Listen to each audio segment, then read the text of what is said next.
Previously, we have studied about DNA, its transcription, translocation, and translation process.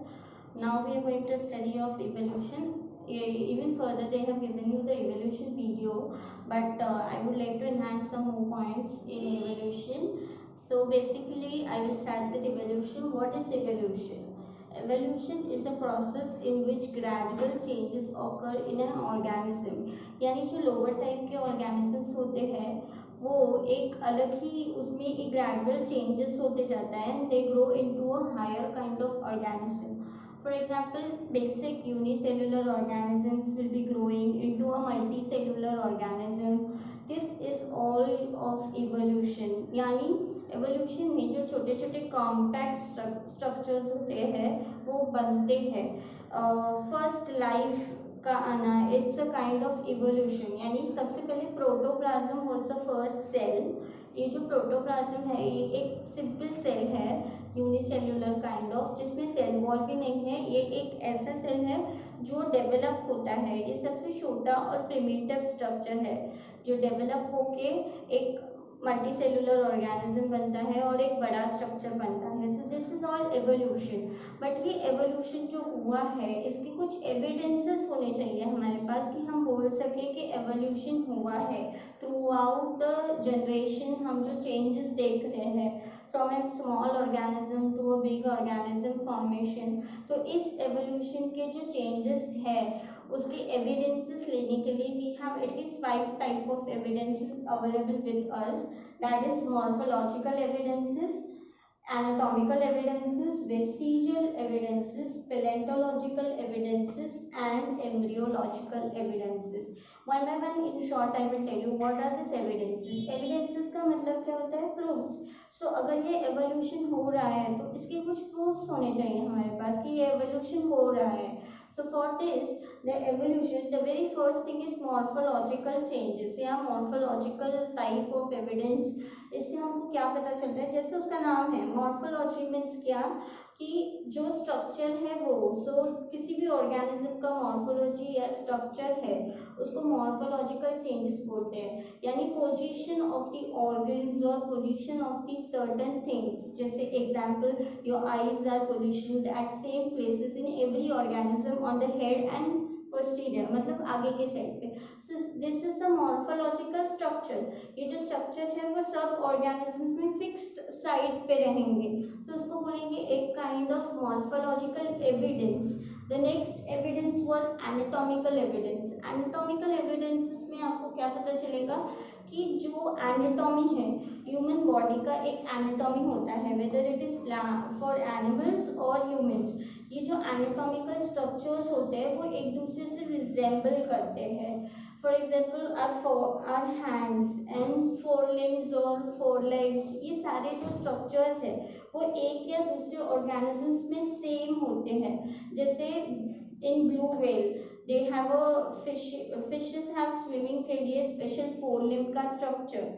वैसे ही bats have patagium. This is one kind of structure anatomical जो उनको उड़ने के लिए help करता है. वैसे humans have hands. So this all the three structures are similar according to their anatomy. That is why it is called as anatomical evidence कि हम कहीं ना कहीं पे evolve हुए from that structure. The next thing is paleontological evidences. As the name suggests, paleontology मतलब study of fossil fuels. What are fossil fuels? Fossil fuels are the very decaying structures जो बहुत साल भर अपने मड में या फिर मिट्टी में उसको रखते हैं तो they become dead and decade metals उस पर पूरा आता है. एंड वो जो फॉसिल फ्यूल है उसको हम जब ट्रेस करते हैं या निकालते हैं तो हम वो कितने साल पुराना है वो उसको ट्रेस कर सकते हैं. सो ये जो पैलेंटोलॉजिकल स्टडी है ये हमको एविडेंस देता है कॉमन एंसेस्टर का. यानी व्हाट वाज माय एंसेस्टर, यानी मेरे एंसेस्टर्स कौन थे पूछ देखना है तो मैं पैलेंटोलॉजिकल स्टडी कर सकती हूँ. तो इस स्टडी के लिए एक बहुत ही इम्पॉर्टेंट मेथड है जिसको बोलते हैं carbon dating method. This carbon dating method is used for studying palaeontological evidences. What is this carbon dating?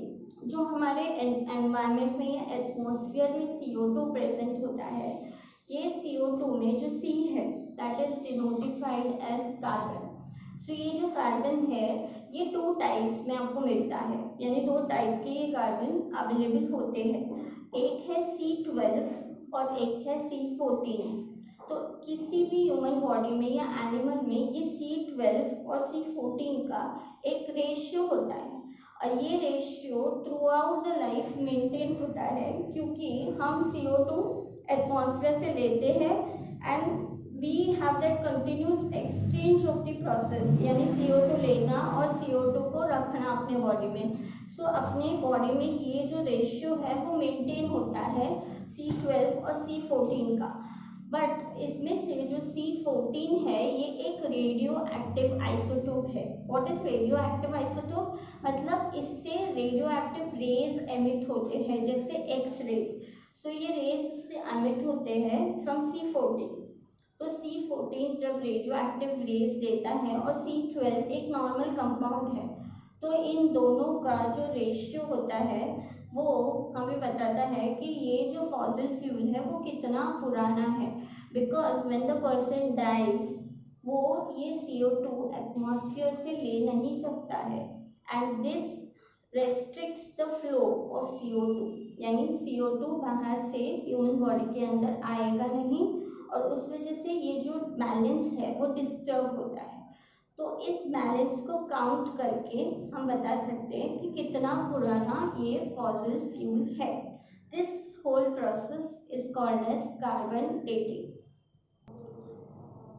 Next part is vestigial organs. जैसे एविडेंसेस में we studied paleontological, morphological, anatomical. जैसे this is vestigial organs. What do mean by vestigial organs?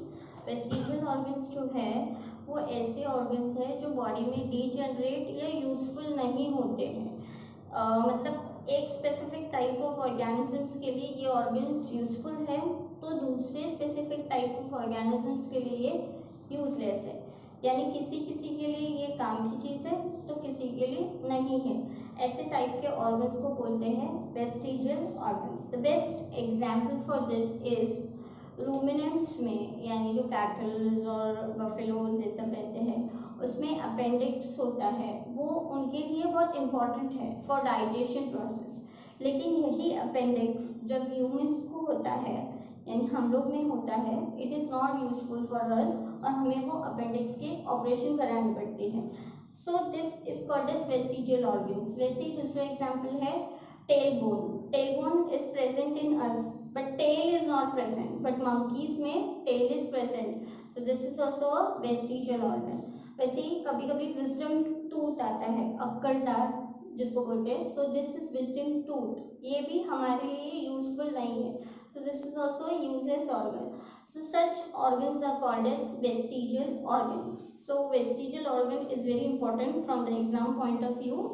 हमेशा एक question आता ही है। Then it is embryological evidences. Embryological evidences, embryo मतलब क्या, जो सबसे छोटा सेल या first cell after anything is born, the first cell is called as embryo. So ये जो एम्ब्रियो होता है वो अलग अलग टाइप के ऑर्गेनिजम्स के एम्ब्रियोज जो होते हैं उसमें कुछ ना कुछ सिमिलैरिटी होता है। आप टेक्स्ट बुक में एक फोटो है उस पर देखिए सारे एम्ब्रियोज के स्ट्रक्चर्स है। एवरी एम्ब्रियो का structure is similar to one and another up to certain age, यानी वीक्स ऑफ डेवलपमेंट ये जो एम्ब्रियो के स्ट्रक्चर्स है वो सिमिलर होते हैं। So this is all about evidences in evolution. So we will study two important theories, very important from the exam point of view. These are Darwin's theory and Lamarckism. ये दोनों scientist है जिन्होंने अपने अपने हिसाब से पॉइंट ऑफ व्यूज रखे हैं और थ्योरीज रखी है, और इस थ्योरीज के हिसाब से they are telling what is evolution और how evolution has come into a process. So this is all imaginary according to their point of view, यानी वो जो सोच रहे हैं उसके हिसाब से ये थ्योरीज उन्होंने बनाई है. सबसे पहले they have made a Darwin theory on the basis of natural selection. Natural selection मतलब क्या, और कॉम्पिटिशन ऑफ द ऑर्गेनिज्म, यानी किसी भी ऑर्गेनिज्म को, यानी एक सपोज एक बहुत बड़ा ऐसा जंगल है, उसमें सारे ऑर्गेनिजम्स है, तो इट इज नॉट नेसेसरी कि सारे के सारे will survive, only those will survive who will be able to rule there, या फिर survival of the fittest is very important. So उसी हिसाब से उतने ही ऑर्गेनिजम्स विल सर्वाइव जो कंपटीशन में आगे जाते हैं। So this was the theory given by Darwin. But what are the limitations to this theory? क्या चीजें हैं जो पता नहीं चलती कि नेचुरल सिलेक्शन एक प्रोसेस नहीं है या एक अकेला फैक्ट नहीं है कि जिससे इवोल्यूशन को हम स्टेट कर सकते हैं। दूसरा, उसने यूजफुल और यूजलेस मॉडिफिकेशंस नहीं बताए। जैसे सारे के सारे एनिमल्स सपोज एक एरिया में हैं, some are using some organs and some are not using, यानी कुछ एनिमल्स कुछ ऑर्गन्स यूज कर रहे हैं, कुछ नहीं यूज कर रहे हैं। सो ये जो मॉडिफिकेशंस हो रहे हैं अकॉर्डिंग टू द एरिया या फिर अडेप्टेशंस जो हो रहे हैं अकॉर्डिंग टू द सराउंडिंग, वो यूजफुल है यूजलेस है, क्यों हो रहे, उसका explanation was not able to be given by him. Next, वो स्लो और ग्रेजुअल चेंजेस है, यानी सो एकदम धीरे धीरे ये चेंजेस होता है, तो क्यों ये धीरे धीरे हो रहे हैं ये चेंजेस, उसका भी explanation Darwin was not able to give.